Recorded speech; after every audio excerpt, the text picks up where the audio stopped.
How you doing, Cosmic? Got my cold brew coffee ready to go. Yeah, there you go. Hey, Phil, how you doing? Some people who tell us Bigfoot is not real.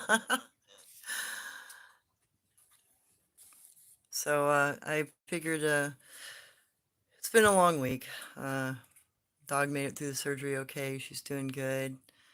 Is up and being a punk brat again, thank goodness. So I was just going to go over some of the marriage customs and some of the things I'm a little bit aware of about the Save people. And hopefully that'll give you some more perspective on, their behaviors, how they act, and their morals, which, we think they're just a bunch of screaming monkeys in the woods at this point. Phil, have I experienced mind speak? Mental telepathy? Potentially once, that or it could have been infrasound with a word carried on it. I don't know. But it was, only audible in one ear, so I'm assuming it was some sort of bounced sound. So, yeah, I'm glad the dog is good too, Cosmic. Karma, get up here. Don't lick that. Come here, lay down. Do not lick your wound, Goofus. Yeah, leave that alone, baby. Yeah, you good girl. So, in Skookum, which Skookum people are red-haired typically, they can be brown-haired. They look a lot like, when the males get older, they look a lot like orangutans, and they will develop bone protrusions on either side of their skull, some of them. There's an individual group that can grow long hair on their heads sometimes. So in their cultures, they actually have a very formal kind of marriage practice. They actually perform a wedding usually by riverside or by water edge, and they'll lay down a pair of large stones, flat stones, side by side. Those are to indicate, I'm not going to take a mate other than you. So it's kind of a reminder to steel your heart against any intruders. And then one of the other elements to that particular marriage style is that the male will stomp in the ground over a spring area to make water burst forth from the spring as an indication that he will be present when their children are born to help his wife with the birth. That's his way of promising that he will be there. He stomps in the ground, makes the water run, makes the spring active. Okay, I'm going to be there for you, honey. And they also exchange stone hearts. They'll make little heart-shaped stones that they gift to each other, and those are carried for the rest of their lives. And occasionally, when there's a wedding, they'll put flowers in the water and let flowers, float across the river or float downriver or float into the pond or the water area that they're in. It's actually kind of a beautiful little ceremony. It's very simple, but it definitely shows a pairing. It shows that they have some resilience and faithfulness to each other. And then there's also like the Oma people that look a lot like, they look like big chimpanzees. They still have the gray skin though of like a gorilla, and they have black hair on their bodies.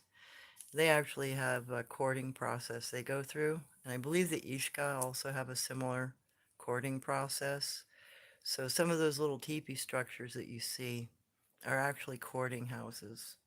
Those are for, young couples, what you'd consider teen couples, to get together so they can talk to each other face to face, interact with each other. They're not allowed to touch each other except to hold hands. And typically, with the Oma in particular, I know that there will be an older female that acts as a matchmaker, and she'll be sitting somewhere above or where she can see, them sitting in the teepee, a couple sitting in the teepee, and she'll observe them. decide whether or not they're good, compatible mates, because they don't believe in divorce except for, certain instances. And it's all moral based. Their causes for divorce is always a moral issue. So they want to make sure in those cultures that their mates are compatible, that they will not have, a female that won't talk to her husband or a male that is too aggressive with his wife. So those kinds of things are noted between the couple. And if the older individual who's the matchmakers observes, behavior they don't think will work out as a coupling, they'll tell the couple, no, you shouldn't be together because you don't act well together. You're not compatible. You can't talk to each other, or you're not respecting each other. So there's those sorts of intonations that are kept in mind when they're trying to, marry. And then there are also, forms of group marriage that occur in some groups. Like if there's an overabundance of couples or people of marriageable age, sometimes they'll do a group meeting. And I've seen that happen in a couple of different locations. And that's happened with different tribes too. I've seen that with the Guanche up in Washington, for instance. If they end up with too many young ones, they'll have a big meeting between two tribes, kind of like an introductory, introducing the boys to the girls to see if any matches can be made. At which point, then the occasion will go on, and matches will be made, and people will agree, okay, that's a good marriage. This couple gets along really well, etc. But that still takes some time. Even when they've been introduced, there's still a period where those young couples are allowed to associate with each other, make sure it's a good match. And then there's the other variation of marriage where they're doing tribal marriage and the couple has no choice. It's an arranged marriage and they have to learn to be with each other just for the tribe's sake. But by and far, they typically marry for love in a lot of cases, it seems. And the reasons why they can get a divorce, if there's no offspring produced between the couple, they'll be allowed to separate and they're allowed to remarry at that point, find another companion, see if they can have children. There is the understanding that some people are infertile. So if the second marriage yields no children again, then they realize, either the male or the female in that original couple didn't have the ability to reproduce. So that person's typically left not to marry. Even if they've been married, and even if they can marry, and if they have married, if they don't produce offspring, then they not viable. They don't. It's not that they don't condone it. It's just it's not doesn't produce another generation. And they're very mindful of the fact that the culture can only go forward if there's an offspring that's produced. So that sort of thing, those individuals may end up alone, not outcast or anything, but they won't, because they can't reproduce. They'll be left alone. They won't be married. They may take up other practices. Maybe they will become a shaman, or they will become a medicine person in some way, or a storyteller, or perform some other function within their culture. They can become a teacher, that sort of thing, but they will, not have the chance to continue forward. And then the other issues that might arise, adultery. They actually don't like adultery. If a female is caught being adulterous, she can be marked, her nose can be cut, her ear can be cut, her cheek will be cut, and she'll be turned out. The same will happen with a male. If they're adulterous, they'll mark them and turn them out. They'll shun them, and they don't get any help because it's seen as inappropriate behavior. It's disruptive to society. It's disruptive to the tribe. Causes dissension. That's can't be tolerated. It's not allowed. And then the final case is in the case of rape or aggression. And it doesn't matter if it's a female being aggressive or a male being aggressive. If they are attempting to molest a child or attempting to molest another individual, the response is typically quite immediate. They'll be hit in the face with a rock, their jaw will be broken, left to hang, so they can't eat. The bottom mandible will be, broken. And I have seen some footage of that. There was a YouTube posting that I saw as a short. Somebody had recorded a Guanche man walking by their back property line, and his his jaw is hanging. Immediately I knew, oh, he tried to molest somebody and he got his jaw broken and he got cast out. He was shunned. He's not going to be helped. He's meant to die. He's meant to, wander off and not come back. Don't want that in the culture. The same can be done to a female who tries to molest a child. Her jaw will be broken and she'll be turned out to die. So they don't tolerate those kinds of behaviors within their system of society. Those kinds of behaviors are seen as dangerous, as disruptive, and as harmful overall. You're you're destroying another person for your own satisfaction. That's not allowed, not tolerated. And then the final way of separation is just age. They pass, and when their mate survives them, then the stone heart that they carried is put up on a memorial wall, usually a rock outcropping or a cliffside where they can see them, and they'll put the stone hearts, and that will be for every generation that's passed. So every individual that has passed away, their stone heart will be placed in that memorial wall so that everybody in their society can remember them and are aware of what they had contributed to that group. Let me think here, what other matchmakers? Yeah, let me go a little bit into some of the expectations of birth too. The males are always supposed to be there for their women.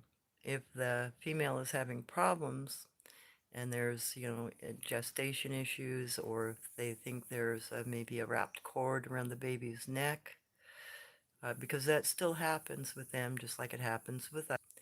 There are midwives. There are, especially within the Skaakum people. I know of at least one Skaakum woman who is a midwife because I see multiple births in her area, and she's got a birthing chair, so to speak. It's an outcropping bush that's been sculpted. Unfortunately, somebody this last year went in and cut down half of it for firewood or something. So part of that structure is now missing. It had been there for many, many years. But there's always, evidence of babies being born in that area. There's always bite sticks for mom so she doesn't scream or cry out. You bite a stick, very traditional like Native American birth. You bite a piece of leather, you bite a stick, you bite something so you don't scream, attract a predator. And babies are birthed onto a birthing board, or sometimes they'll put a skin down. Just depends on the tradition, but usually it's a bark board or a fresh piece of bark that's been removed from a tree. The Yaren, they will use what looks like a stingray shaped bark piece that they put under the mother so that she drops the baby on that. So the baby doesn't, touch the dirt, don't have to clean the baby any more than you have to. So there are some birthing boards that I can find every once in a while. And there is one location about an hour and a half from here where there's a birthing chair made out of stone that sits in a riverbed, and it's only exposed for part of the year, so I don't believe that birthing chair gets used all the time. But it's several hundred pounds. It's got to be 600-800 pounds. It's a really big stone, and it is in the area that Uncle Ong had his reincarnation dream from, and it was supposedly a birthing chair that Uncle Ong's son from the dream uh, created for his mother. So it's a massive, probably 800 pound stone. It's about 4 foot by 4 foot and about 3 foot high, and it has a little half circle cut out, just like a birthing chair had. Birthing chair would have supports for the legs and your rear end, and then there'd be, a hole cut so when you drop the baby doesn't hit its head on the side of the chair, etc. And that birthing stone chair is the same kind of structure. It's made the same way with a little half round hole in it. And that's also very close to where Uncle Ong's stone heart was put into the mud and petrified into the bedrock there. So that correlates to his stories. So once a child is born, it actually is very small. They're 4 or 5 pounds on average in weight, very much like a gorilla baby, and they're very wobbly. They stay pretty wobbly and not real strong on their feet or movement wise for several months. Probably 6, 8 months. They're still kind of teetery. That's why you'll find, if they've got babies in the area, you'll find the parallel sticks so the babies can stabilize themselves. And that's something I noticed in the last structures that I put up. There were two little baby sits that I hadn't even noticed until I looked at the film again myself. I'm like, oh, so that one that's teaching the other younger one, he's got young ones with him. So it's a married individual, and maybe the female that's making the pots is also, you know, part of that family group, immediate. So it's either a elder son, potentially, that's being fostered and taught, but they immediately start interacting with their children. The first things that they do is they teach them the native hand talking. So there's that, sign language used immediately with them. So they'll know, hey, I need to drink. I'm hungry. I'm hungry. Those are symbols for that sort of thing. If they're cold, it's all very simple hand talking language. You communicate about deer, elk, or buffalo just by the way you hold your hands. You tell what kind of animals are being talked about. So there's a lot of symbolic, very simple communication that's immediately taught to these children. So by the time they hit what you consider about 2 years of age, they're already able to say, hey, I'm hungry, I'm tired, I'm cold, I'm wet, I'm thirsty. And they already have some concept of, the understanding of trade. And at around age 2, they start being taught trail language, how to lay down an informational, image. I'm over here. And you've seen some examples of that, like on the hang point. There's a little trail image and then the two little stones saying, hey kids, you can't go down this way, but you can sit over here. So there's that emblematic language that's taught. So you get the, native sign language, and then immediately you get the trail sign. That's the next thing that they're taught. And then by year 3, they are learning language. They are actually laying down kana. They've learned their numbers. They're learning how to deal with concepts. So they're already halfway to learning a language by the time they're 3, which is far quicker than us. Part of it might be the way that they're taught. The fact that they're taught in 3 separate levels, hand talking, then the trail language, and then language forms where they're actually understanding adjectives, nouns, participles, verbs, etc. But it's all stepped, and it's very quick for them to learn these things. They're very quick learners. I think I'm going to stop for a moment, go back up, answer a few questions.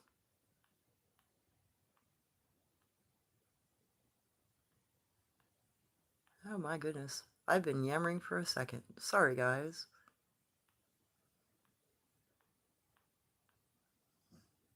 Okay. Okay, Cosmic. Like when they say your name, it's wild how they can figure out your name. Yeah, I've heard that with their telepathy, that they can get inside your brain pretty quick. I haven't had many experiences that way, like none that I'm aware of. But I did have one unusual experience that might be along that line. Out in the Umpqua where the Yaren are, um, I had one of them call me by name, which I hadn't told them my name. So that made me wonder, how the heck did they figure it out? So there might be that case, and that I'm just not fully aware of what was going on. Okay. Hey, Sunflower, how you doing tonight?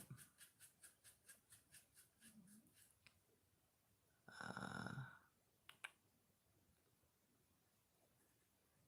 oh, cool. Yeah, my pup, she's got her little stitch pattern there, but she's doing a lot better. That thing was getting pretty good size, about the size of a golf ball on her.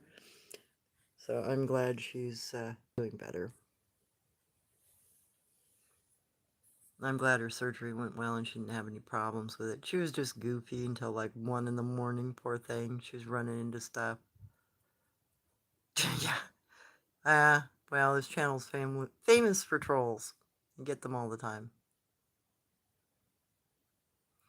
Oh, yeah, and average life expectancy of a Bigfoot. Most of them live averagely like we do, 70s, 80s. Some of them will get into their low hundreds. It just depends on the species. Some of them live longer, 150, 250 years, but by and large, most of them have very similar life expectancy to ours, except they mature quicker. They mature, able to be adults and fully functional within their society at age 8. So that would be about 18 in our minds, probably. But then again, they're already 8 foot tall when they're 8 years old, so it makes sense. Okay, Cosmic. Whoa. This is something I want to get more dots on. There's a Hebrew custom of making a makeshift stick structure for weddings. Need to research the parallels on that. Oh yeah, the the one structure that I pointed out in one of my shorts, I think it was, and I said, though, this is a mating structure, and this was where that particular, the old woman's son married in that structure. And I was witness to that because I snuck up on them that night. I wanted to know what was going on because the structure had been just built. And it had popped up overnight. It took 2 or 3 days for the old lady to make it, the old Oma woman. And I was really curious about what was going on with this structure. So I snuck up there in the middle of the night to see what was going on. And I caught the shadows of them standing in the structure at the front side and somebody, speaking to them. So I'm assuming it was them giving vows. At least that's my assumption because that's what it looked like to me. But you can't tell when you're on a hillside and they're down from you. You can make a certain assumptions. But then the structure was used later uh, as a courting structure, so that kind of reconfirmed for me that was probably originally a wedding structure, and then used for courting because it was considered a good practice. Good marriage, and then more good marriages happen. It's a guess. Yeah, though love is a wonderful thing, but I think I'd even if God can fix things, I don't know. Yeah. Do they have punishments for stealing? Yeah, they'll shun you. They'll not trade with you. They'll put you in the doghouse. They'll tell everybody in the group, that person's taking without permission. So everybody in the group will kind of ignore them for a time period until they apologize and correct their ways. Yeah, I went through that when I was a child. I got put in the doghouse by Jen Jen because I had tried to teach her ABCs and she already knew them. I was trying to encourage her to write on my slate board because I still had an old-fashioned slate board when I was a kid that had been my parents. And I got so frustrated with her because she wasn't cooperating with me, kids. So I hit her over the head with my board and I told her she was just a monkey. And she told me I was wrong. She wasn't a monkey. And the next day when I went out to go interact with her, she pointed to this little stick pattern on the ground. It looked like a house. And she told me I was in the doghouse. Then she turned around and ignored me. And when I tried to interact with her, I pushed on her shoulder and tried to get her to talk to me again. She rolled an oak gall into the middle of the doghouse and said, "You have a lot of gall." Now, that's something that will occur if you've been shunned and you still try to trade. They will put a doghouse down and they will put a oak gall in it to basically tell you you're being pushy. So I went through that for, I don't know, I think it was 10, 12 days, maybe 14 days before she forgave me. And I had to apologize to her. I had to tell her I was sorry for calling her a monkey. I knew she wasn't a monkey. And then she finally accepted my apology and told me I was being bad and I shouldn't do that. And if I didn't want to be shunned again, I would mind my manners. So I did after that. I only had one other potential incident, and that was the day I got her onto our scale. I wanted to know how much she weighed because I'd asked her how much she weighed, and she told me it was 16 stone, or no, 79 stone, and I didn't know a stone's weight was 16 pounds, so I didn't know how to calculate her weight. I didn't know anything about it. So my next resort was to put her on our meat scale, which was, a pulley system with chains, which is what we were using for our animal slaughter. So I convinced her to come into our grinding room, and I convinced her to play on the chain with me because I had been using it as a swing rope.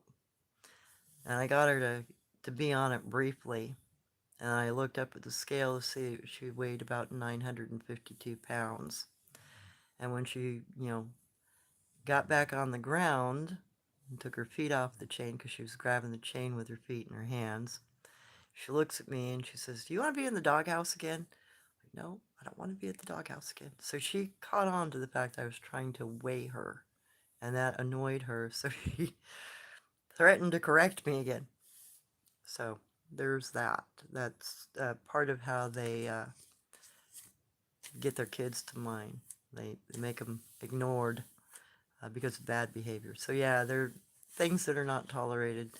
They'll shun you for a time. They won't feed you. They'll make you do it on your own. And drive the point home that you really need to behave socially correct. Let me see if there are any more. Yeah, no kidding. Humans can learn from this lost sunflower. That's the other two. If an individual has gone too far off the ropes and they become murderous within the culture, or they act, like slavers in any way, that's punishable by death. They don't tolerate that, and they'll put you in a pig pole for that one. That's what happened with the Gugway. He went too far, and their laws said no more. But I've still had to witness it. Somebody had to witness a secondary. That's why Guanch hung around for a while to watch what was going on. They couldn't just take one individual's perspective or the victims. There had to be the victim and two witnesses. So they do have a bit of strictness to their law culture. They have to follow certain procedures. And then, once he was put in front of his parents and confessed what was going on in front of his family group, the whole family group turned their back on him. They all just turned around and didn't want anything more to do with him. So then he was, taken away and dealt with by Guanch and his family. So some of the other things that occur are feasts. There are feasts, according to what Guanch was telling me. They had a feast with his parents and his family, and then they traveled as a couple to Jen's family and had another feast. And in some cases, they'll, play music, they'll hit drums, they'll use items to make music with. So there are some sorts of music celebrations too that go on. Some of the what you think is drumming might be a wedding celebration going on and you don't know it, or a birth celebration, because sometimes they will um, do drumming during a birth ceremony too. And they will lay down kana, big kana invitations, and they'll be huge. They'll be 3-4 foot wide and 4-5 foot long. Big kana kanji laid out, and you'll say, expected birth. They'll give an approximate time. We're going to have a big party. Bring presents for the kids. It's all in the kanji. It's all very formal too. It's very ancient, very formal language. Like it's a presentment, not just an invitation. You're honored to get this invitation. Now come enjoy time with us. So there's that aspect too that people are unaware of. They actually do celebrate birth. They celebrate marriages. And they do have a mourning process that they go through. Like when Jen's little sister drowned and they suspected that he had been, or she, excuse me, it was a little girl, that she had been taken by the Winnegapi, great big otter man, because they didn't find the body. They assumed that she was spirited away by a known creature of theirs. Uh, there was mourning that went on. There was a whole burial, symbolic burial process, and I did catch that with the Skookum family here. A couple of years ago, there was a young one that disappeared, probably due to drowning, because the ceremony that Jen had described to me was, basically laid out in front of me in the area. So I recorded that. I do have pictures of all of that. And there was some kanji left. There were some little elements left, like the straw of life, being able to drink through a straw that was made in bone and left there. The little sippy cup, that was also made in bone and left. And the child's effigy, a little pile of grass, was bundled up to look like the child. And then the mourning process happened. The whole group was together, and you could see where the mother had mourned, because the grass, she had spun the grass with her hands, because she was distraught, and you could tell her mate was sitting next to her and trying to comfort her. So there was several days where they not only recognized the child and its passing, they also did some little things to facilitate the soul of the being. Like Jen claimed that they would burn a walnut in the husk to represent the child's soul being able to go on and not to be captive by the Winnegapi. And I found that little element in the ceremony area too. So I know that the story that she told me about her sister was being played out, basically in front of me. The same sort of ceremony was being done. It was the same elements. And there was feasting that happened. Because they do feast for the soul to go on.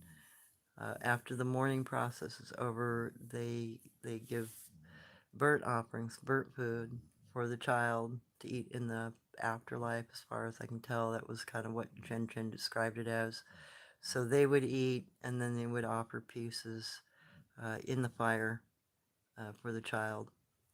And I found that next to a large stone, there was a burn area where there were bones evident. So it seemed like the same process was happening that had been described to me. So those things are, stuff that we're relatively unaware of about their societies. Let me try to answer a few more questions.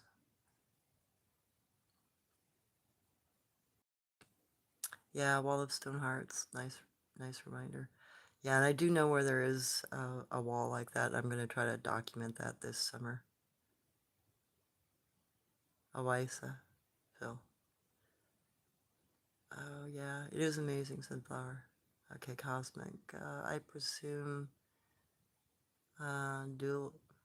duelists can relate to the Sasquatch with birthing practices. Yeah, potentially.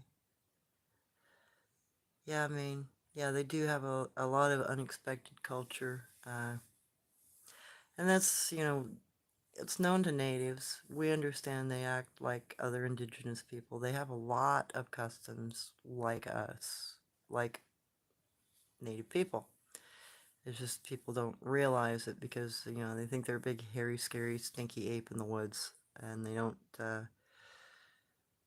don't think much else past that, unfortunately. Yeah, and I'm going to go down and document that stone chair too, because it's actually really large. It's clearly been cut. You can tell there's a half round, and it's a really symmetrical half round out of it, and it's been smoothed, so it's constructed really well. Oh my gosh, I'm sorry you didn't have sound. Am I not turned up enough here? No, my volume's up.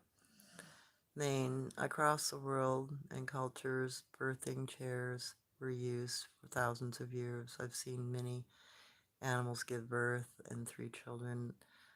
What can incredible sight it would be to see a baby squatch born. Yeah, no kidding. And they can have like my mom when we first got here, she was called to a location by rangers because a female squatch that was giving birth next to a tree got shot by somebody. It was bear season. They thought she was a bear, and they shot her. It was clean heart shot, thank God. But um, the child, uh, her husband couldn't let go of the child. He had been supposedly sitting under the tree next to his wife for 2 days, holding the baby and crying, and wouldn't let go of the child. And my mom was called because my mom could talk to him, and people, in the government in this area knew that she could communicate. So she was called to the site to try to get dad to let go of the baby so it could be fed. And it took her overnight. I hadn't seen my mom for 2 days. Didn't know what happened to her because basically I came home from school and I had this note, I'm going to be gone. Don't worry about me. I'll let you know what's going on when I get back. And what she described was, it's that scene. The mother had been shot. She'd given birth, and dad couldn't let go of the baby. And they were concerned. The Rangers actually had a friendly relationship with that group of Squatch, evidently, and looked out after them. So, when that occurred, there came my mom. And then the funny thing is I just ran across a woman who had been there as a child and was aware because she'd been camping in the area because, the whole area got shut down for 48 hours while this was going on. Nobody was allowed to leave. If they were camping in the area, they didn't get shut out. They just got shut down and told, you can't leave. Don't talk about this. But I ran across the gal a couple months ago, and we got to talking about Squatch, and I got talking about that incident, and she's like, oh yeah, I was there when I was 8 years old. My family was camping there. I know all about that. I watched what happened. I was the one that found him. I'm like, oh my God. I didn't know that some camper had found him. I didn't realize it had gone that far, that people had been aware in the area what was going on. So that was an eye-opener for me of exactly how much our government probably knows, how much our park systems probably know, and the extent that they go to tell people not to talk about it. If you can be eyewitness and have been camping there and not talk about it until you run across somebody else who's familiar with the scene, that's a lot of control. All are precious gifts from God. Yes, that's very true, Maine. Okay. Oh, I'm glad you're doing well, Sunflower. Yeah, I'm glad Carmen's doing well too. She was so goofed on the anesthetic. She was running into everything, knocked stuff over, couldn't get on the bed. Poor girl. I'm glad she's coming back out of it and not having any issues. And thankfully, she's been leaving the incision alone. She's not been licking it or being goofy or scratching it, thank God. So I think it'll heal up really well on her.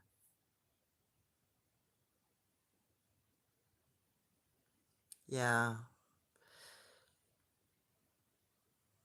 yeah. Those little fat nodules can lead to problems with dogs, but hers was unfortunately due to a bite. She got bit by a raccoon, I think. I'm just glad she didn't end up with brainworm or rabies or heartworm or anything. I'm glad she's okay that way.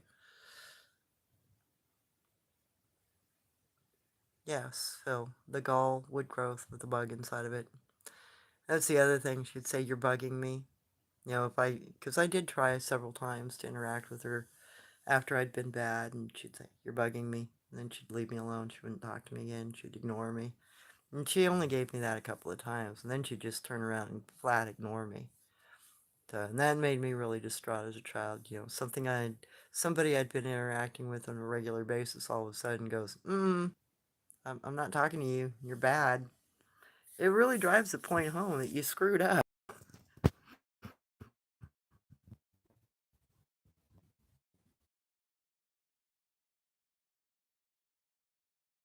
There is some idea that they might make foods with acorn flowers because I know that they do store foods. And I know that they will take large amounts of food. I've seen the entire grapevine stripped. I've seen a couple hundred feet of blackberry bushes stripped, apple trees stripped, pear trees stripped, all in one night. So they can't be eating that food, you know, unless they're feeding a huge amount of people. That food is going to probably be stored because it's just too large of an amount. And when you take a look at the, track evidence, you'll see it'll be a whole group, 6, 8 people. Bigfoot people will come to strip plants like that. So they're carrying that stuff off. And I have found, storage areas. I found logs that have had stored goods in them. I found hollow tree trunks that have had, you know, food stuff stored in them. I've even found rudimentary underground little refrigeration boxes. The ones up north are pretty intricate. In Washington, I found one that was about 4 foot deep, and it had little logs across the bottom and layers of moss, and then it had insulated sides, and it had a chunk of wood that was laid over the top of it. And I only discovered it because I noticed that the ground was really disturbed around this one, what looked like a half round log. And when I flipped the log over, I found the storage pit.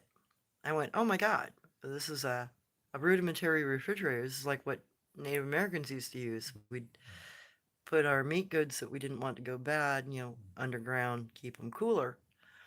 Or any kind of food that we didn't want to go bad, we'd keep them cooler. We'd put them underground, or we'd put them in a flow area where, it'd stay cool because of water going around it. But when I found that little rudimentary refrigeration, I'm like, oh, okay. So they do that same behavior too. They understand refrigeration. And I've also found that, where they collect food, like in little stream beds, occasionally they'll set food items in a trickle point or in a recess point where water's dropping constantly. And it's a cool recess. They'll wrap their food items like little birds or let's see what I have, frogs, things like that. They'll wrap them up in like sword fern leaves and they'll stick them back underneath those cool recess points or little shelves where water will just accumulate a quarter inch or so. And they'll set them where they can remain cool so they don't, you know, end up with botulism, I'm assuming. I think they understand they can get sick from food. And that's the other thing is when I start hearing stories about carrion eating, I know it's not Bigfoot. It might be another cryptid, but I know that their digestive tracts are like ours. They will end up with food poisoning if they're eating too much carrion. So I don't think that a lot of that kind of evidence is actually Sabe Bigfoot. It might be something like the Mogwai, or another species of cryptid that I may not be aware of, because I'm sure there are a ton of them out there I know nothing about. Because I only really know about 5 or 6 species, and I only know a little bit compared to what my grandmother knew. But it's enough to make hopefully a bit of a difference in understanding. Let's see if I have anything else in my notes. Covered how long it takes them to grow up, basic laws, and how old they get. Yeah, I think I've covered my notes. Let me double check my other side of my other page. Make sure I didn't have anything left over from before. Oh yeah, they do have some very kind of preset concepts. I know, male roles, female roles. Females are taught to collect certain food items, medicinal items, that sort of thing. They're taught to grow items. Like the example of transferring wood mushroom from one plant to another, that sort of thing the females will do. Males will actually also build food structures, but they're usually, I'll see rotten stumps that are termite infested, and then they'll build a structure around it that conceals, you know, the little ones going around the rotten stump, but they'll also add rotten logs to the area, so it gives more termites for the little ones to forage for. So there is some rudimentary, farming to a degree. They're adjusting their environment to facilitate the growth of things that they need in their environment, food sources, be it a termite or a woody mushroom that they can transfer from one plant to another. So I have seen that sort of thing going on too. And then some of them actually will manage deer herds too. They'll watch over them. They'll transfer them if they get too many, and I've seen that. They'll pin them down with sticks and pick them up and carry them off to a new location. And they don't kill them. They just, let them go so that the next hillock over, the next valley over, there are more deer. But, I haven't seen a lot of that. I've only run across 2 instances of that. But the fact that I ran across 2 instances of something like that is interesting in itself. Because it means that they manage their herds too. They manage what's around them, which is something, you wouldn't think of.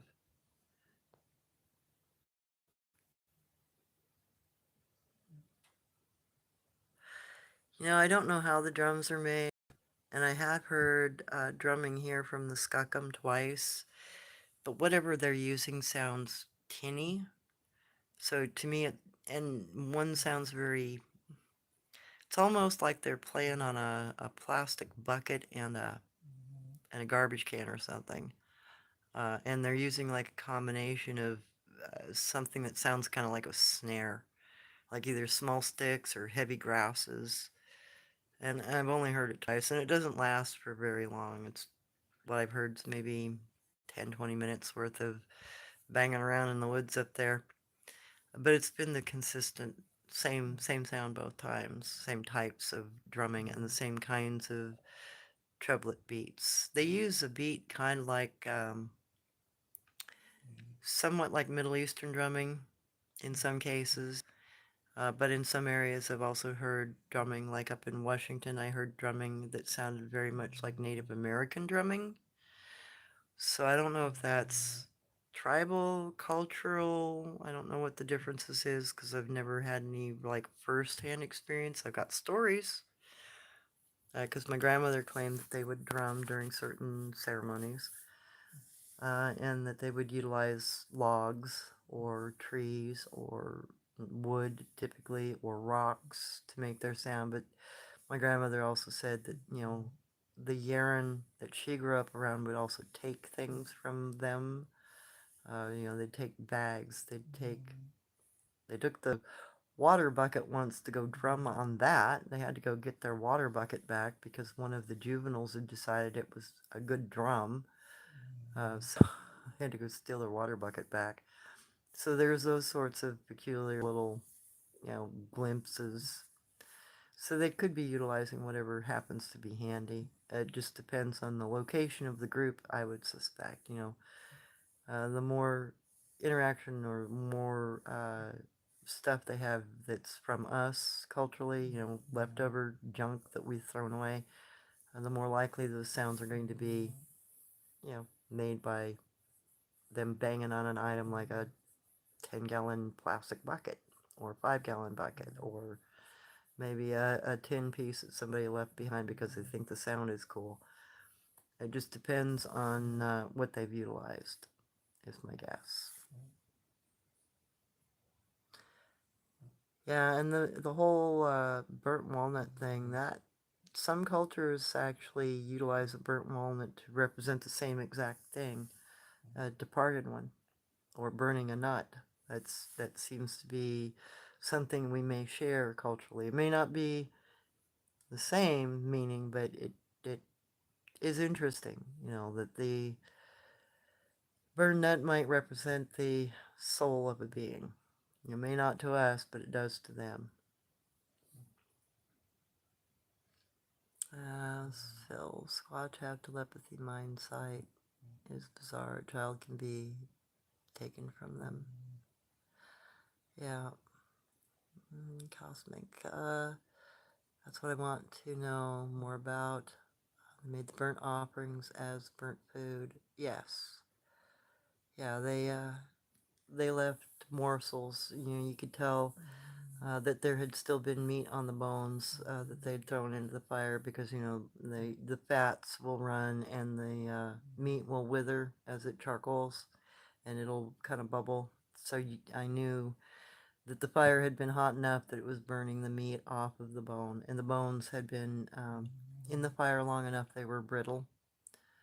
So they'd been left. The bones had been left there to burn. So that's another kind of a religious thing that we might share with them that we're unaware of, that we don't know they live like indigenous people, so, we're not going to even think in those terms. Feel all these tragedies because we told Squatch is not real. Yeah, right? We're basically ignoring another part of our potential species or, an adjacent species, something that needs to be, in my opinion, looked at with a more realistic point of view. And we can't assume that they're animals. We could have found them by now.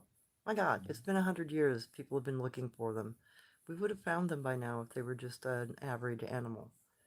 And the only people that can hide from each other are us. You hear about people who walk off in the woods and disappear and come back 40 years later. Oh, yeah. Well, that person hid for 40 years. So they've got to have some sort of mentality that way.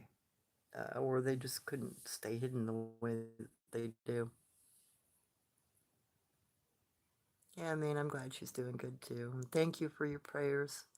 I really appreciate that. Thank you, everybody, for your prayers concerning my puppy, because I really do believe in prayers. I've seen prayers heal, so I believe 100%. No doubt in my mind. Hey, Ben.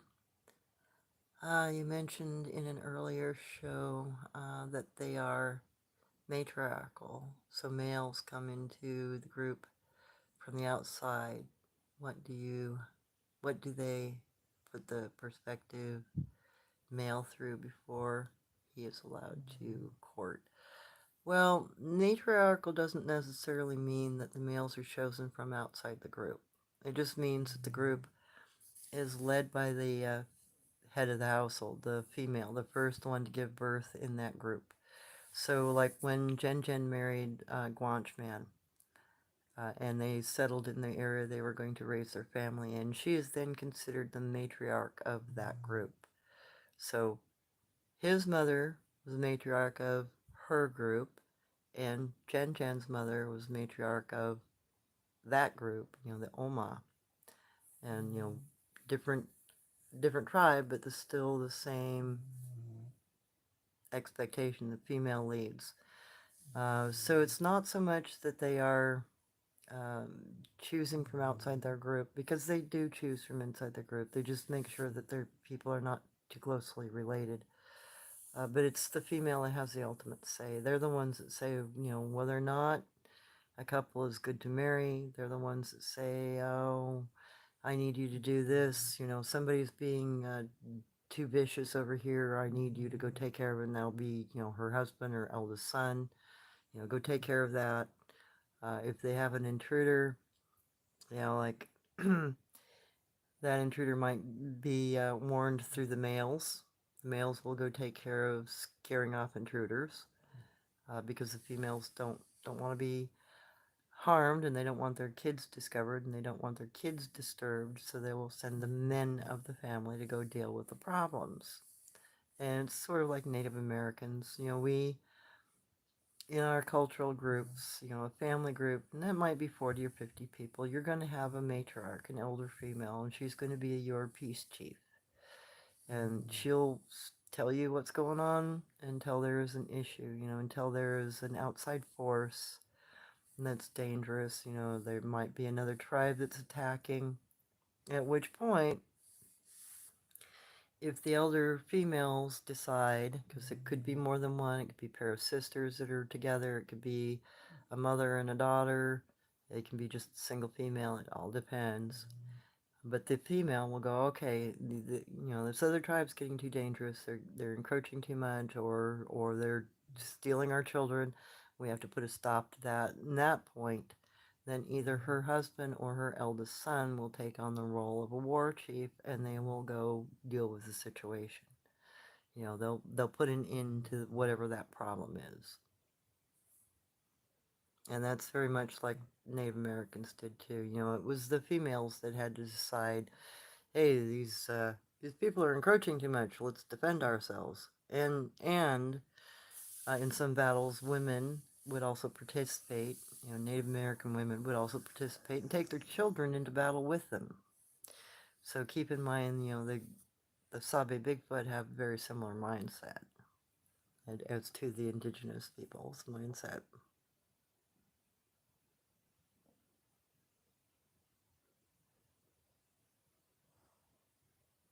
Yeah, ants. I've seen them eat ants. They'll raid a garbage can for food too. God, so will Dogman.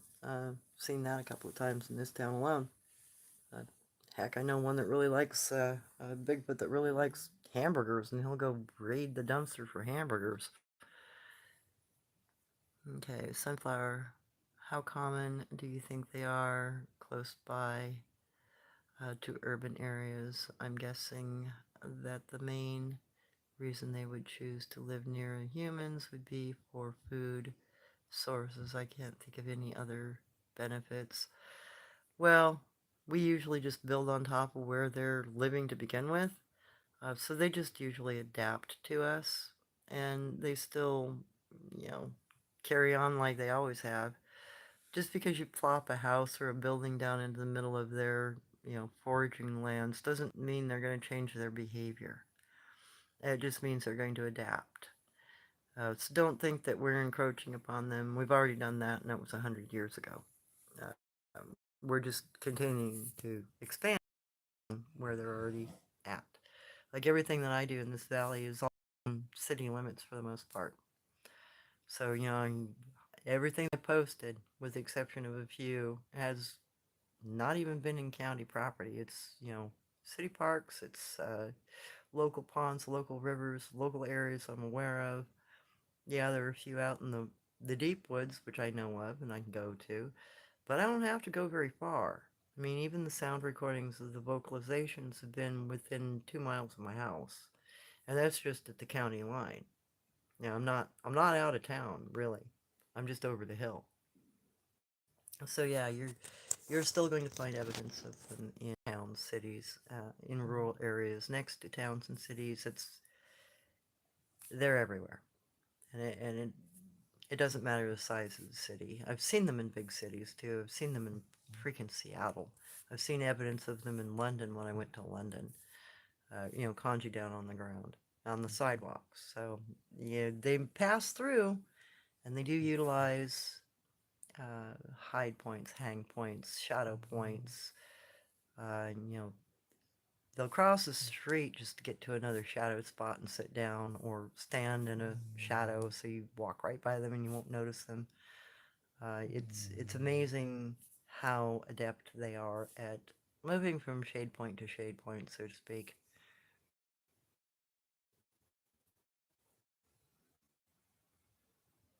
Yeah, just like TV all the time. That's true. It's probably how they know so much about our behavior. I mean, we seem to be completely unaware of them, and they just watch us like, hey, it's the kids playing. What are the kids doing? Us.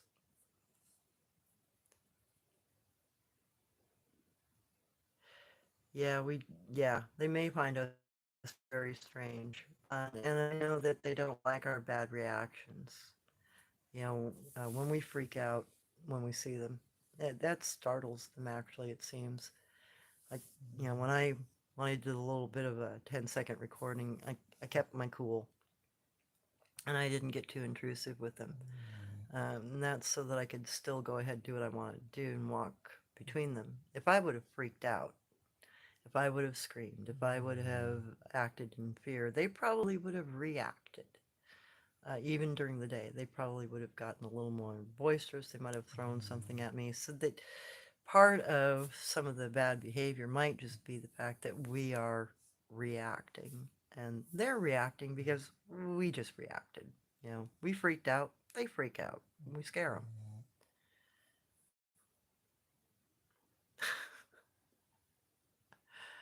Hey, Rhonda. Thank you for sharing what you know.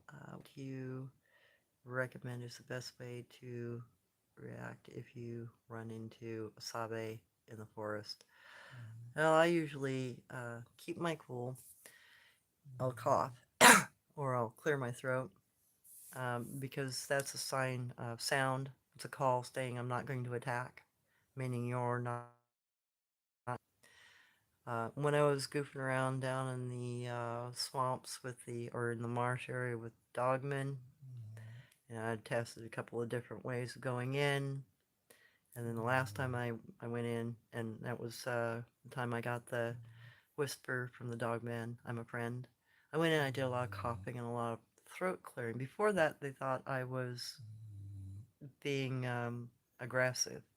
They had whooped, they had given me a couple of power knocks, but on that fourth time, I think it was, when I went in, I did a lot of coughing, throat clearing, and then all of a sudden, you know, their behavior immediately changed. Oh, she's a friend.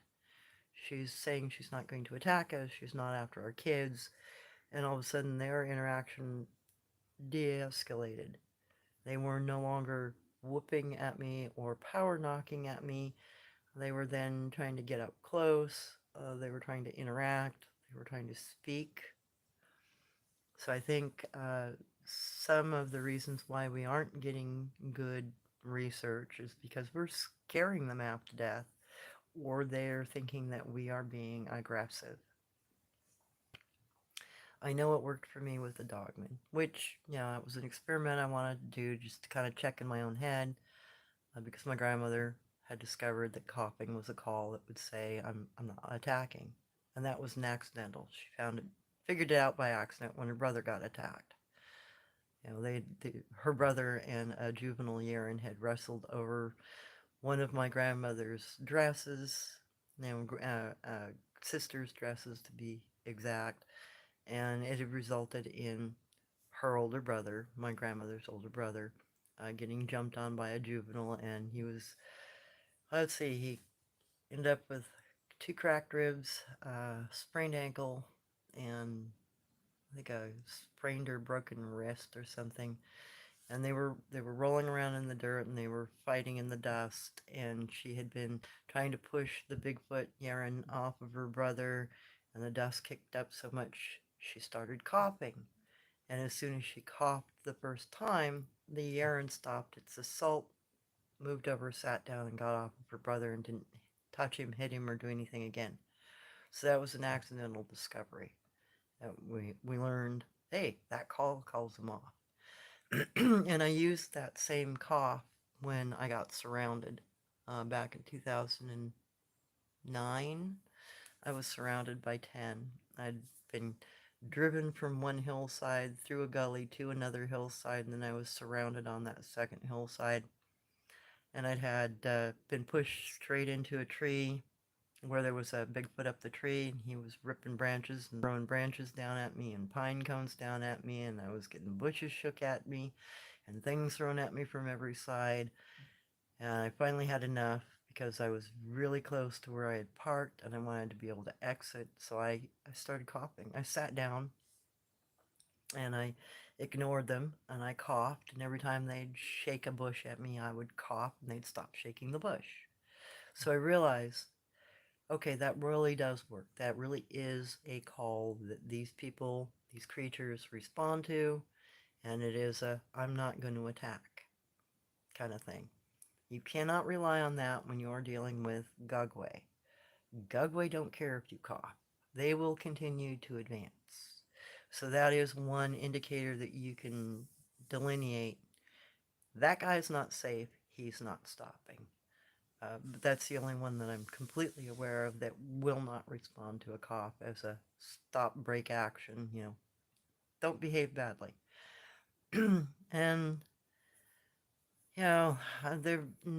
my grandmother's native stories suggested that um, some of the others might respond differently to a cough.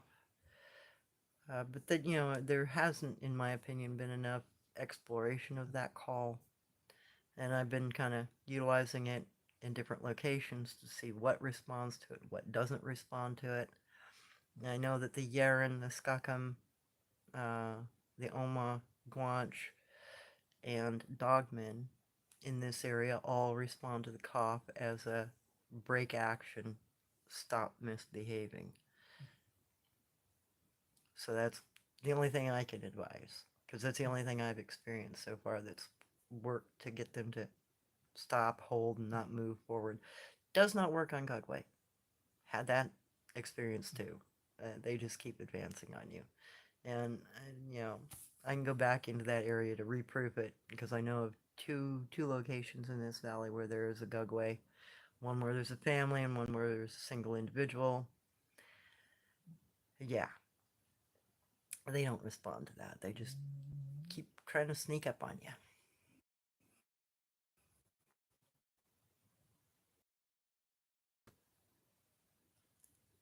Oh, cool, Phil. You spoke more with your grandson about his sighting, eh?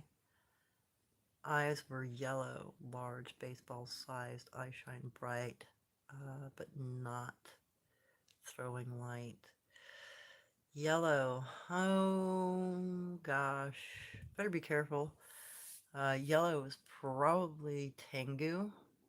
It might be that red-faced critter that my friend ran into. They're one that I know has yellow eye shine. Excuse me. And I know that the one here in, Oak Ridge area, it's supposedly a red-skinned one. It also, I think, has yellow or amber-colored eye shine. So it's probably an indication of a red-bone person. One of the more unfriendly species. So be careful. Yellow eye shine, orange or amber eye shine all seem to be related to those not so cool cryptids that are kind of vicious and mean. So be careful of that. And then, the really big pancake green eyes if it's off a dogman and they're really huge. Those are usually not so friendly. But then, the shaman dogman was huge. He was about 12 foot in height. And he did have green, kind of lime colored eye shine. Um, never hurt me. Tried to scare the hell out of me. Did a good job of it. He'd get really close. If I got too close, he'd swim across that little pond and come growl at me, and he wouldn't back down from growling. I would try coughing at him. I tried, saying hello. Tried to use hand symbols, trying to use Native American hand talking. He didn't want anything to do with me. Might have been because I was intruding upon some sort of a religious thing, and he was just trying to scare me away, which is most likely. I was being stupid. But, it could also have been just because he didn't want me around. But he never hurt me. He just made me feel really flippin' uncomfortable and like I was dinner. So, I'd leave. Because I didn't trust him. And, uh, but then, I was trying to be kind of intrusive. It's one thing to try to sneak up on a family group when they're sitting in the middle of the bushes in the daytime. It's another when you're trying to sneak up on some sort of a cryptid that might be doing some sort of religious ceremony, and they probably don't want to be disturbed. You're one, maybe looking at something you're not supposed to if you're not part of the religion, because that's very common in indigenous practices. Even with Native Americans, there are just some ceremonies you're not allowed to see if you're not part of the society. Like if you're part of a bear society, you can see those things, but if you're an outsider, they won't want you to see them because that's secret knowledge. You're not supposed to know that unless you're part of the society. So it might have been an instance like that. Maybe he was, reacting to me because I wasn't part of whatever his society was, and I shouldn't be there looking at it. 18 inches apart? Whoo! That is a big critter. That's 18 inches apart. How tall was this thing? Or did it have just a really broad head, Phil? Because that sounds more like, you know, a, not a human skull structure. Not a human-like skull. Excuse me. Skull structure. For 18 inches apart, that, snakes have eyes that are very far apart. And cows have eyes that are very far apart. Horses have eyes that are very far apart. But normally, if you're looking at a cryptid, you're dealing with something that has a human-like skull, and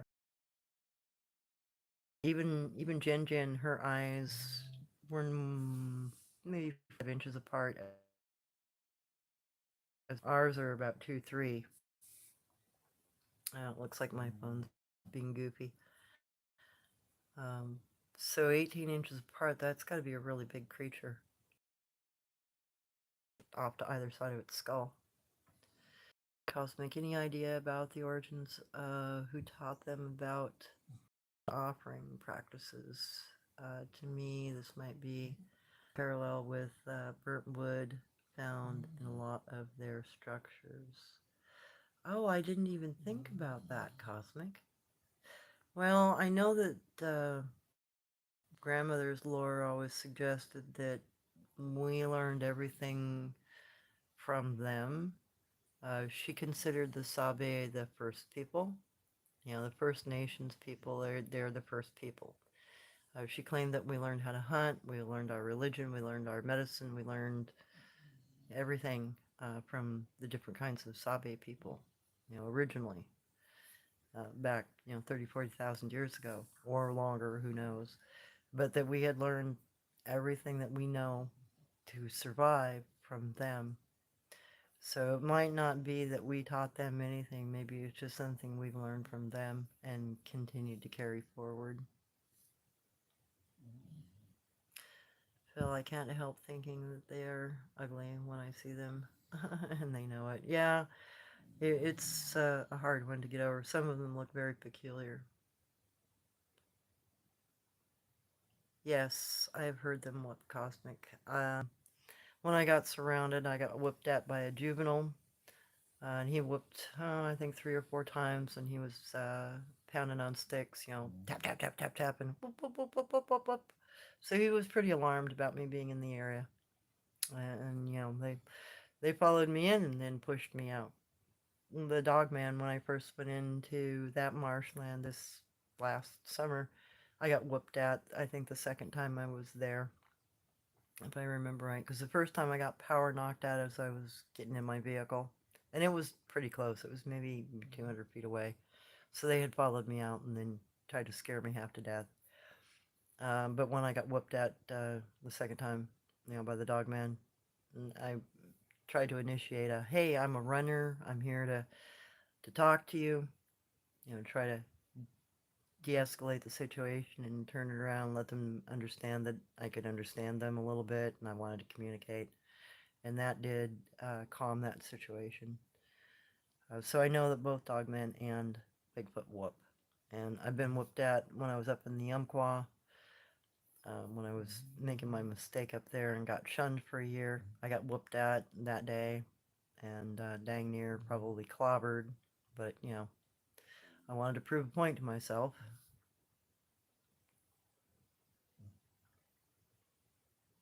Yeah, and there is a slight difference in the types of whoops. You get a whoop out of the Bigfoot, but dogmen sound more like the spotted hyena, so they draw their whoop out a little more. It's whoop, so it's got a longer whoop to it. But that's the only difference that I've noticed in the calls. They're the same overall, other than that one's a little more extended and a little more of a lilt to it. Oh, a group of 4 or 5 very close. That wood cutting. Yeah, sometimes they'll get really close to you. It's amazing, actually, how close they'll dare to be. It makes me feel that they're not really afraid of us at all. Yeah, the whooping will freak out, especially if it's really close to you.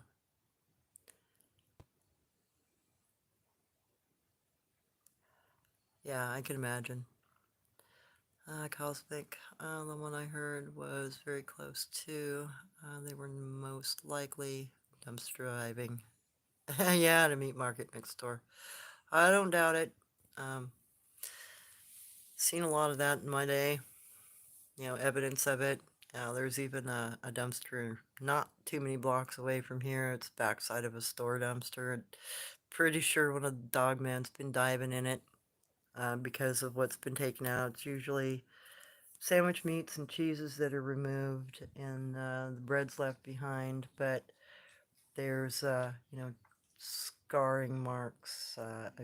One chunk of wood has been bitten out and scrape marks. And I know it's not a bear because there's no bear in this area that are doing that.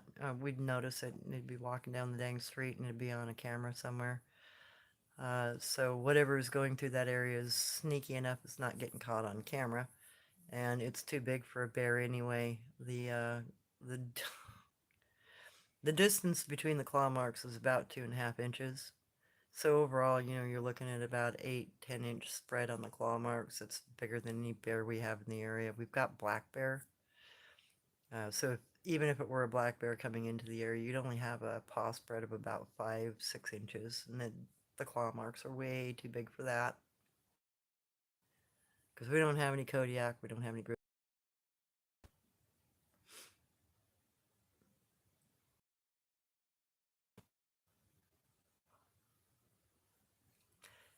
Yeah, you kind of have to be an insider in order to get a good response in the whoops. Like, I know I've used a whoop call in order to get help, and that was for a bear that was way too close to me. And I did have a dog man respond to it.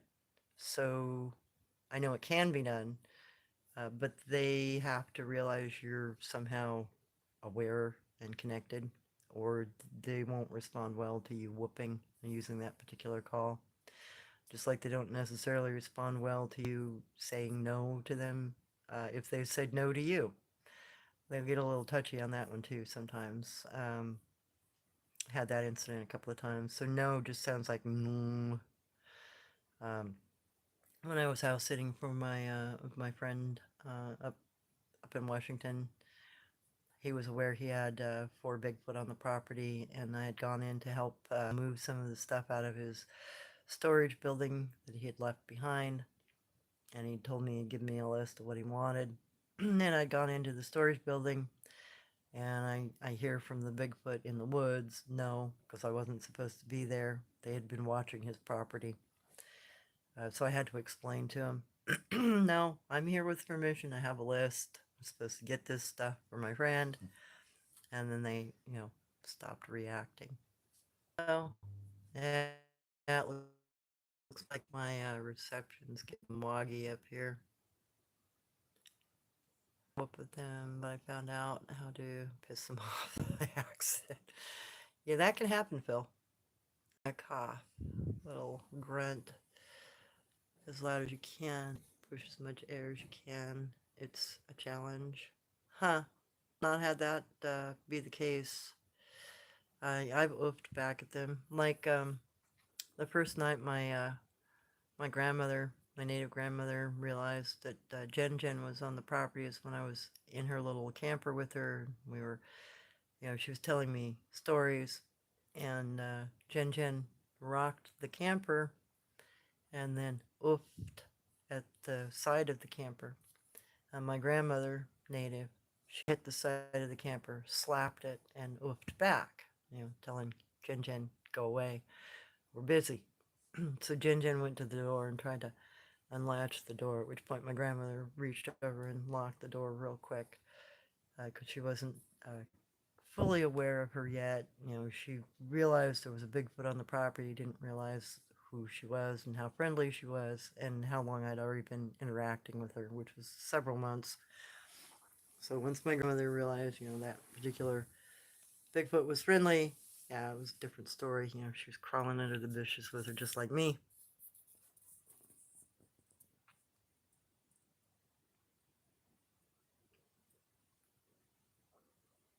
Uh, hey, Ben, might explain a lot of their resistance to having anything to do with us. Oh yeah, we have a tendency to.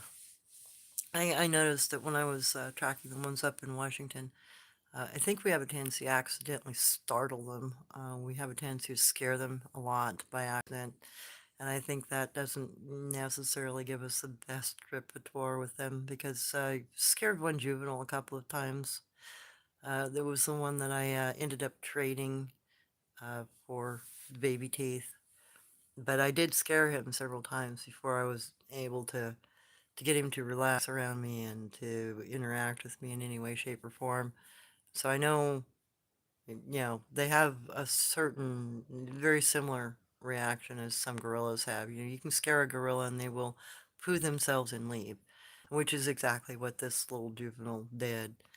And I have found that same evidence in other locations. And it's a nasty smell because it's a scent gland expulsion along with defecation. So yeah, it's a mess, and it's something you'll never forget. It's once you, for instance, there's a difference between a snake leaving droppings and a snake regurgitating its food. Two different smells.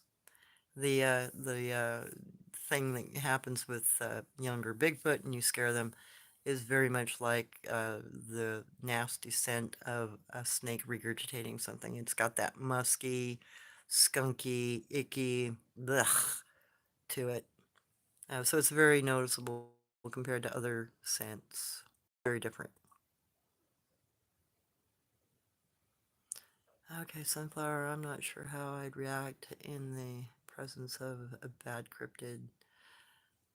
But after I sensed their negative energy, I'd be out of there very fast. Well, you can't always judge them on a negative energy either because sun-faced people, they'll act very benign. They'll fake you out, and they'll do a good job of it.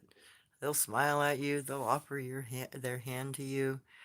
They'll after they've compromised you, after they put you in a position where you have to either accept their help or go the other direction, and the other direction might be a marsh, a swamp, some sort of parapet you don't want to go climbing down, but you're going to have to, or up, depending on where you're at.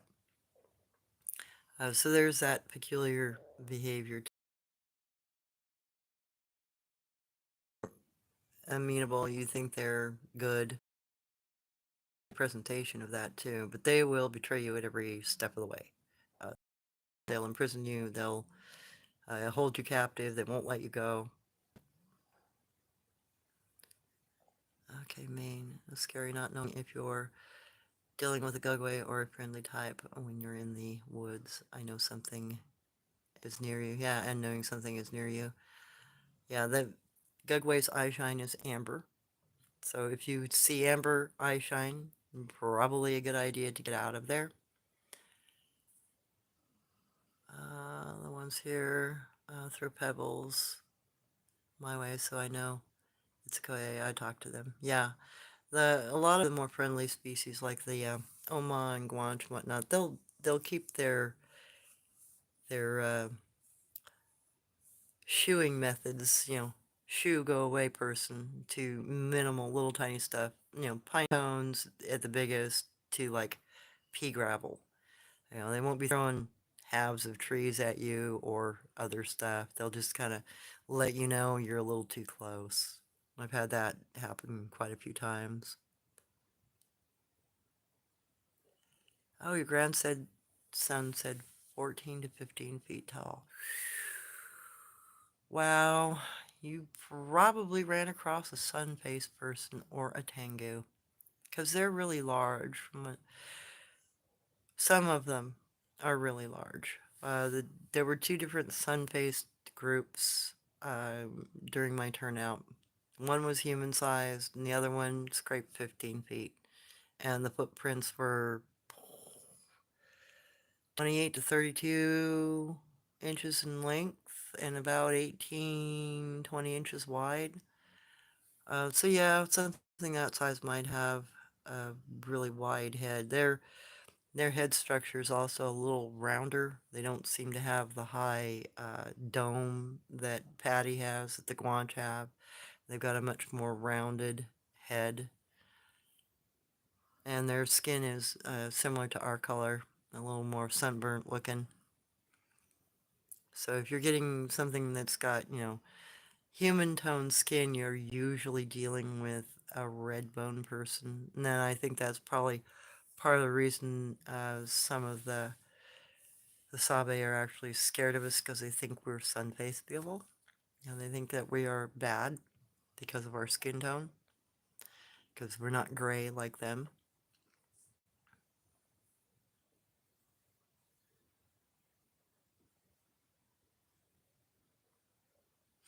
Okay, yeah, some more details. That would be cool, Phil, because it sounds like you've really got something unusual up there.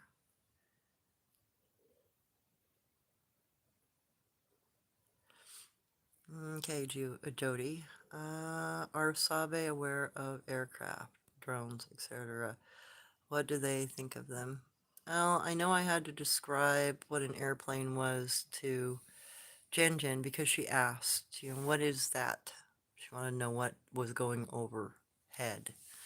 One day when I was with her and we were goofing off playing, and I let her know it was a plane. It was a device that flew in the air. And she had, some stories from her lore about things like that from the past, but there was no consciousness, no awareness that what was in the sky was, the same thing it may have been in her lore. So there's a possibility they'll figure that out. And because they do figure out other things. They know what cameras are, they know what phones are. They understand, like, I constantly will get more interactions or reactions or sounds or other things going on after I shut my camera off on my phone than I do when it's running. So I know that they're consciously aware that this device is recording or doing something.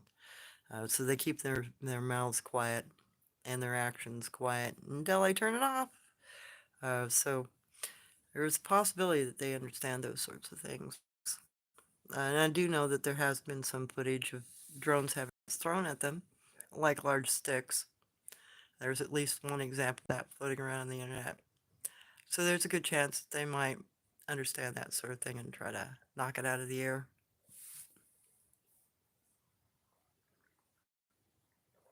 Oh, I'm glad your spidey sense is good. That's always a good thing to have, Sunflower.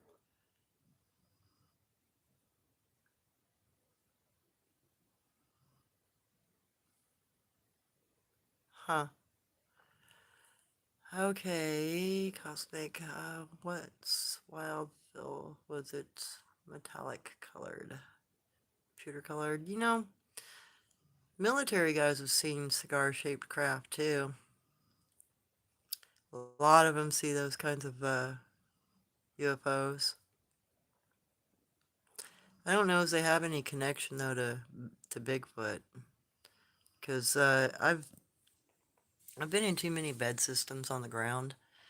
You know, in every area that I go, there's sit spots, there are bed spots, there's spots where they eat, there's spots where they sleep, there's spots where they gather food. I I don't think that they come from outer space. Doesn't mean that there aren't spaceships in the area. It doesn't mean that there isn't potentially yet another thing in the area.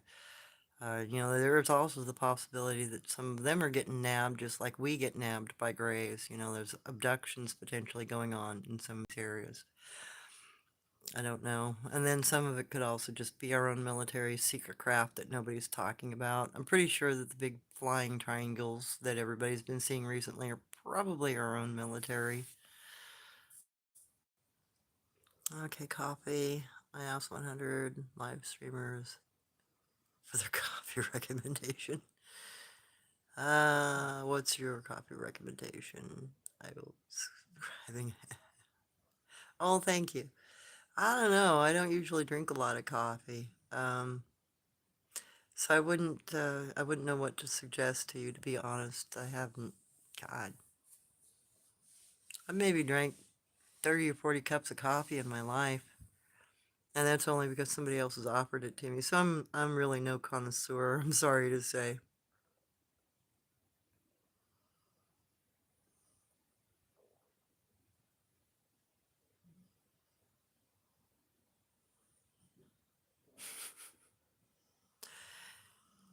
Well, I do love the fact that you guys have got well-rounded educations. Hey, baby, it's okay. Oh, it's okay. All right, you're home. No worries, you're home. She's still having her little crying. Hey, baby, it's all right. You're among friends, not strangers. It's okay. It's okay. I'm right here. It's okay. There you go. It's all right. No worries. You're okay. Yeah, she was really upset the first day she got home from surgery. Poor girl. She really didn't know what was going on. So I have a theory about Sasquatch experiences I'd like to assistance with. With metallic implants and subject many experience. I'll do. Oh, okay. Hmm.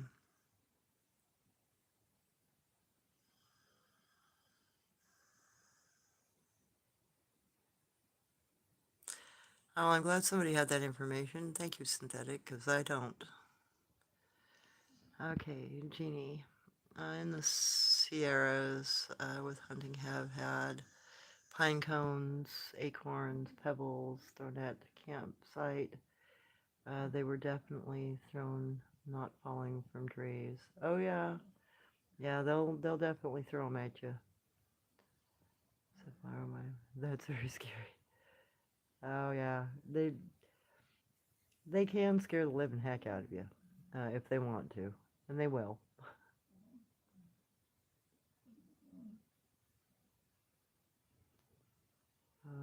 Hey Ben.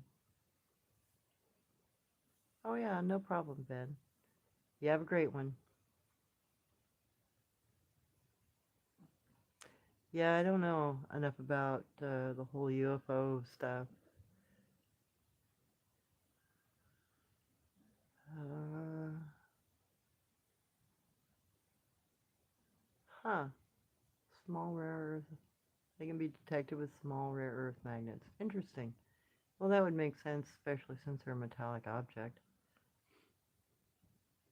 And I don't know, I was told by somebody not too long ago that magnets also mess with those devices to some degree. You know, the supposed implants. Okay, so far we have to learn how to identify the bad guys and how best deal with them if we are lucky enough to encounter them, and good to have some friends on the good side. Yes, very true. That's one of my biggest concerns, you know, is that not only do we assume they all look alike, we don't realize necessarily there are bad ones and good ones out there, and that's, you know, not going to help us trying to go forward with research, because one, we're not realizing there's more than one type, and two, you know, you might end up in some troubles if you run across the wrong critter out there. You know, if you think you're researching a Bigfoot that looks like Patty, and it turns out to be a Gugway or some other creature that might eat you, you could end up with a few problems. Not that they're going to be overly aggressive per se, but depending on how far out they are and how much interaction they've had with humans, they might be more aggressive than you'd want, and you might disappear. And I don't want to have that happen. I mean, we've been pretty lucky in the overall Bigfoot community so far, and I don't think anybody's really gone missing. But that always rattles around the back of my head, you know, because I'm aware that there are quite a few different species out there, and they're not all the same. They don't act the same, and they don't have the same intentions.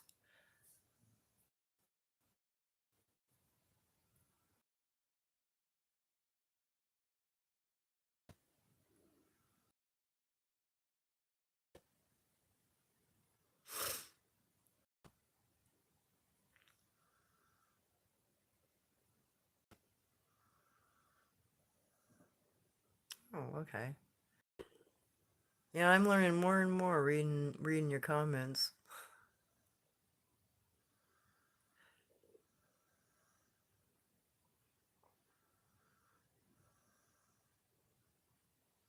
Huh.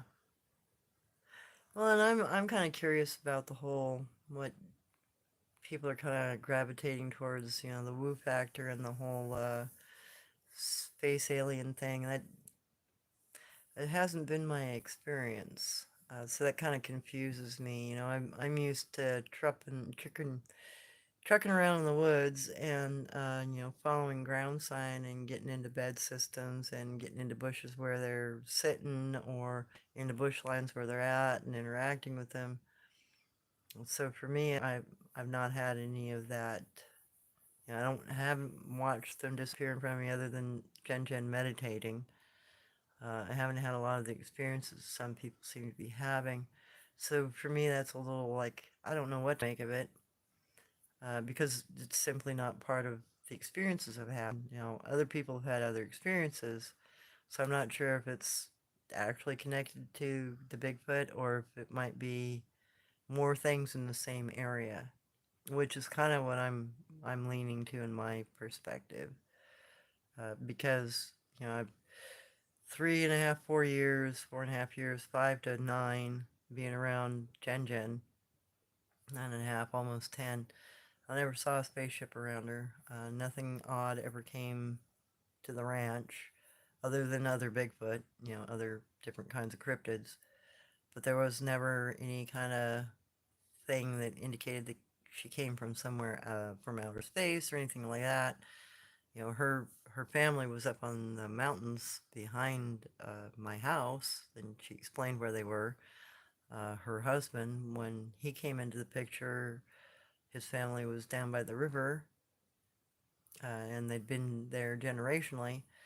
So some of what I'm hearing and seeing in the community these days is, yeah, kind of confusing to me, because it doesn't make any sense from my own personal experiences.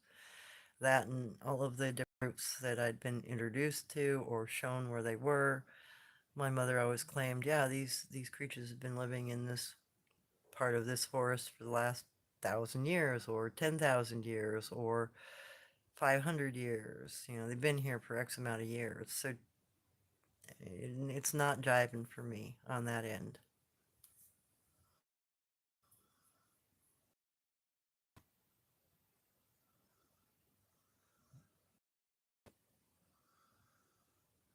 Yikes, Phil. Sounds like you're having some encounters not just with Bigfoot. My gosh, sounds like you're having some other things going on.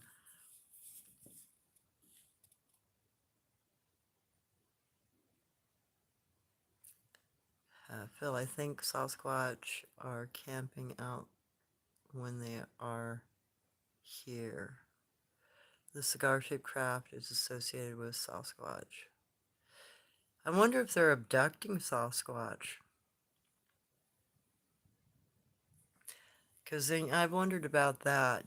Because they're on this particular hillside where this house is, there is occasionally, not often, I've only seen it twice in the last year, unusual, like orange ridgeline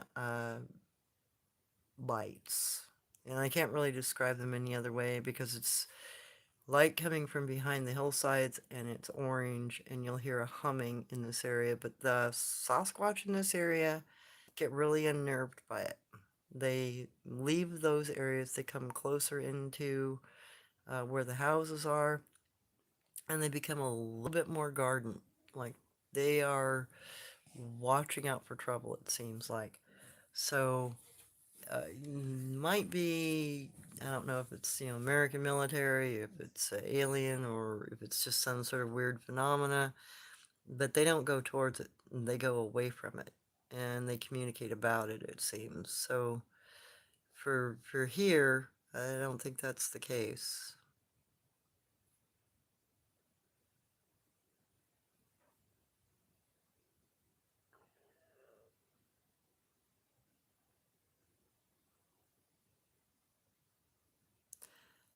Okay, Phil, so far I've seen one Sasquatch, or I've seen Sasquatch and one Dogman, but have had abductions 20. Wow.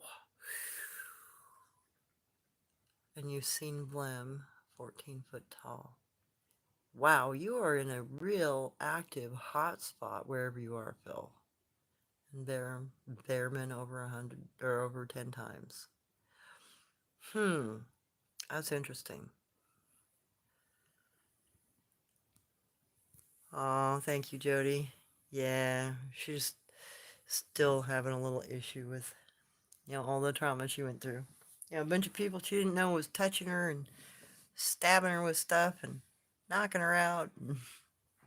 I gotta put a blankie over her, get her warmed up. Sorry, I keep my blankets in layers because it gets cold here.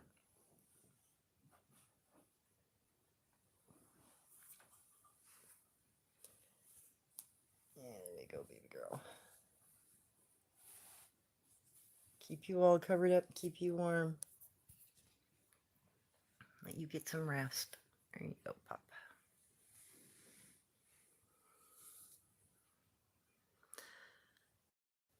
Wow.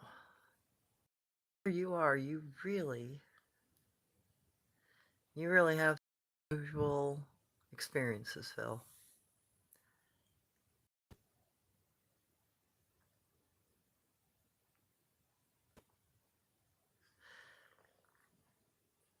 Check in line with pupils. Vision nose and temple. Huh.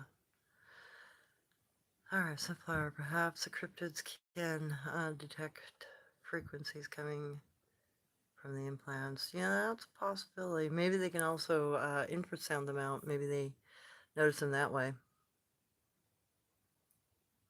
That's a possibility.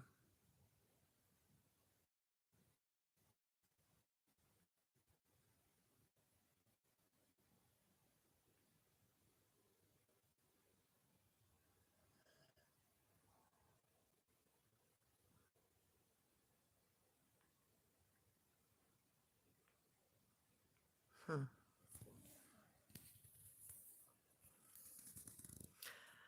Okay, Cosmic. A researcher in the Sierra Nevadas took a photo and caught both Sasquatch and Great type aliens together. There's definitely a spaceship connection. Huh. Too weird. Never ever seen anything like that here. But then who knows what's around in the rest of the world? I'm only in a small slice of it. Mike, how you doing? Canadian here. We've got your back, brothers. Down south, nothing can stop the Canadian goose. We have mobilized unit. May God have mercy. There is that.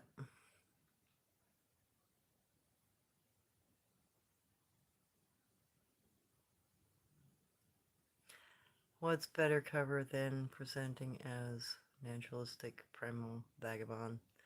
Yeah, but that still doesn't explain why they sleep on the ground in structures.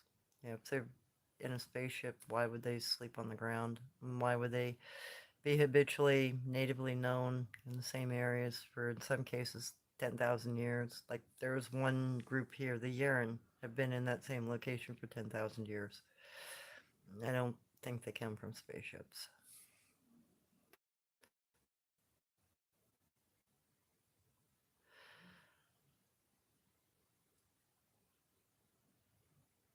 Well, I could ask them, but I don't know if they'd know anything about them. Yeah, because there hasn't been, in all the different groups that I've been around, I've never seen anything like that or even had an encounter like that. Um, that's why it's confusing me, because, I keep hearing of people that have Sasquatch Gray and, a space alien thing going on, and I haven't seen it. I haven't experienced it. It doesn't make any sense to me, because everything that I've seen, they live habitually in the same areas. The Oma, I've been in association with that group for 40 years now. Never been anything unusual craft-wise up there, never, nothing.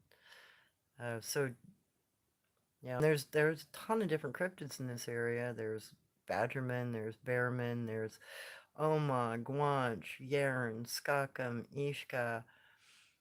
Those are just the ones I know about. And and they're all over this valley. They're all around these cities or throughout these cities, everywhere.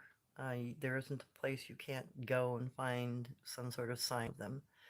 But I don't ever see any alien craft. Mm, Unless they're coming in completely unknown somehow with no lights on, whatnot. I've never seen that. Not to say that it can't happen, not to say that it doesn't happen, it's just I haven't seen it here in this valley.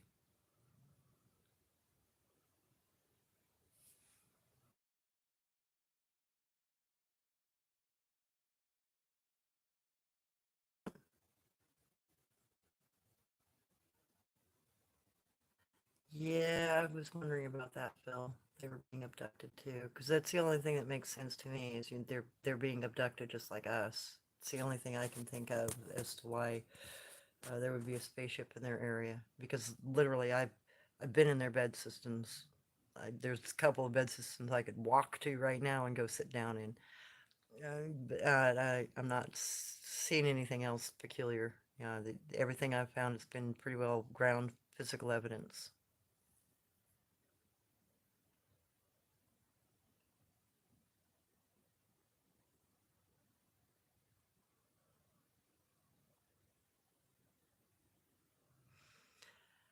Well, synthetic. I have seen a spaceship go down, and I have seen Grays dead on the ground.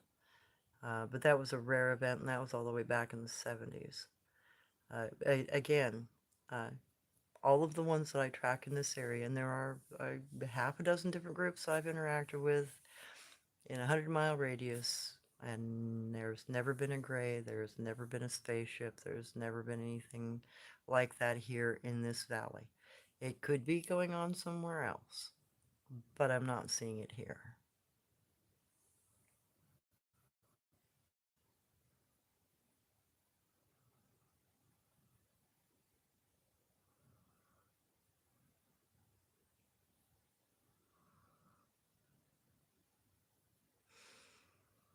Okay, Cosmic, there used to be a researcher on YouTube that longer posts. He was from PNW. And it was about UFO Sasquatch connections. Yeah, I still haven't seen it. Even on my turnout, living 7 months in the woods with him, never saw anything like that. Saw other peculiar stuff. Saw stuff that are, historic, what you call historic or archaic animals in the same area with them that were not them. But no, not the other.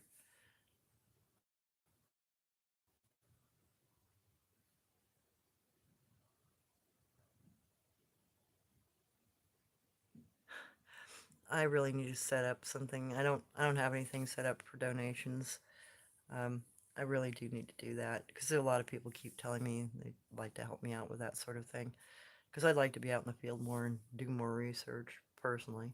I'd like to be able to get better footage and more prolonged footage, especially at ground level, when I can sit next to a group. I'd like to be able to sit there and film them for a couple of minutes, give some good solid something to actually test and look at.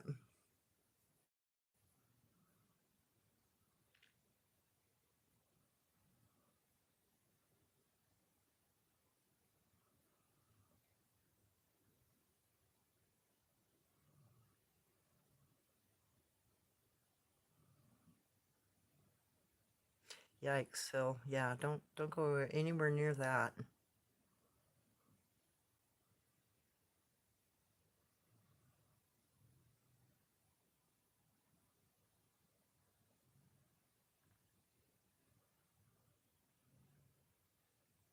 Yeah, I didn't realize that, Phil.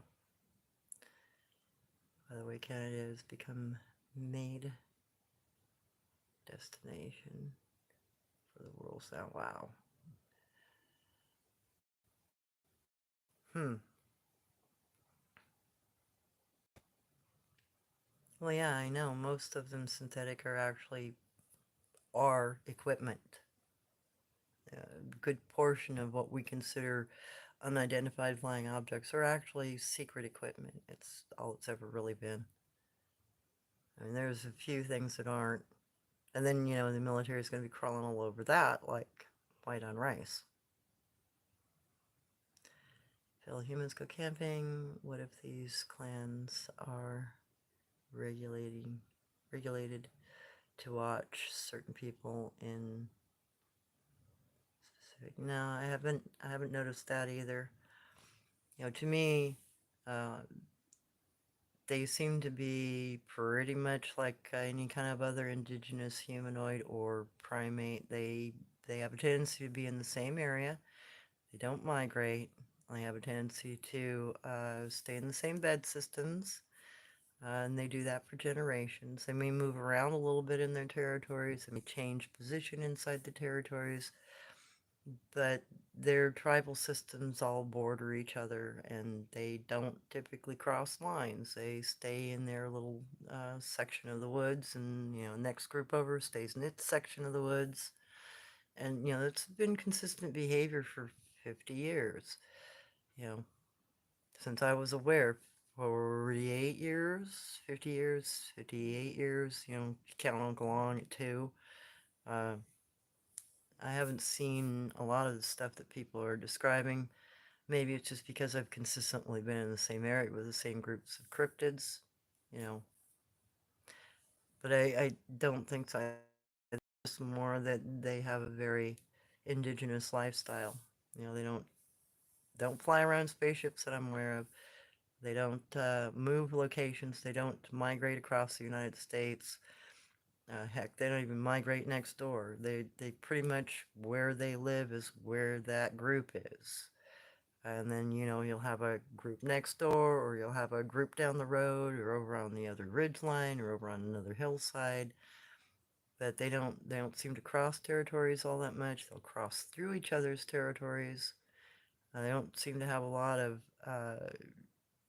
bad interactions with each other, at least not here in this particular valley. It seems like they all have their own little spot and they kind of do their own little thing, because I go to their areas and can consistently find them in the same areas night or day. So I don't think they're going anywhere, up in the sky or anything.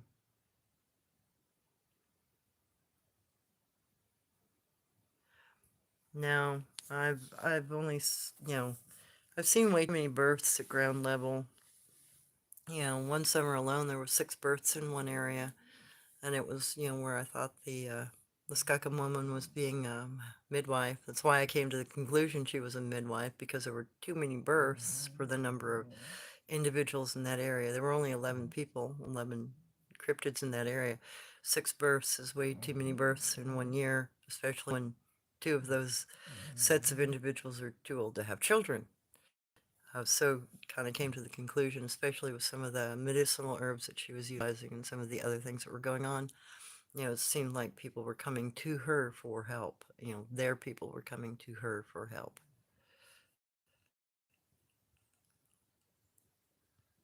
And I haven't seen them come to the earth either. Their bed systems are usually up on ridge lines or hilltops or down in ravines.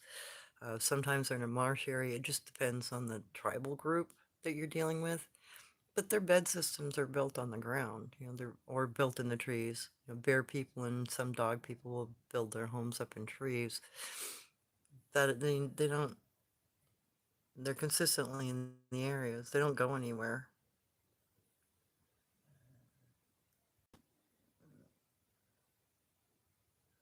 Sunflower. I saw lots of structures in the Czech Republic when I visited recently. Unfortunately, I didn't get a chance to get into one. Many forests. Have a look. Next visit. Yeah, no kidding. I'd definitely take a good look in those areas.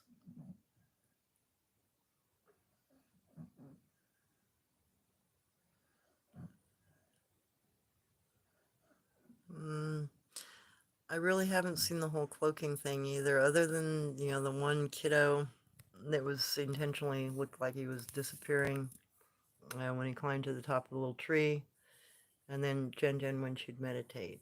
But I think those are just things, those are talents or something they learn to do. I don't think there's a device involved, and I don't think it's because of any unusual thing going on. I think that's just something they have the ability to do potentially. Maybe even we have the ability to do that if we could learn the same meditation form. Might do the same thing with us.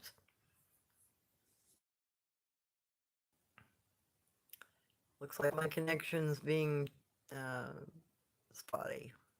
Okay, people always talk about Dogman being violent, but as a little girl, 7, I was saved by one. I know he was trying to attack me. He was chasing me through the woods. Man saved me. Wow. Very strong. That's a very strong story, Mean. I'm glad that you were saved. And yeah, St. Christopher, he was supposedly a dog man, and he was reported to assist children and elderly people. He would carry individuals across rivers, make sure that they were safe. So it's not unheard of for dog people to be good. Cosmic, if possible, in the stream so it doesn't stay jammed like this. Yeah, I'm gonna finish answering these few little questions, and then I'm probably gonna call it a night. It's been about 2 hours. Uh, Please ask your client about abductions, implants. I will, but I don't know if they're going to have any answers because the groups up here, they seem to be living indigenously, and have been for generations, according to the marriage trees. Those trees are really large. So that group's probably been there 400 or 500 years.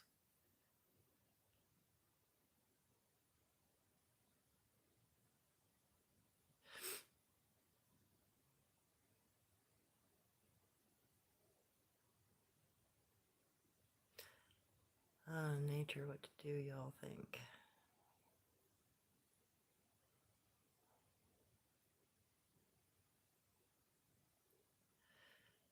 Wow.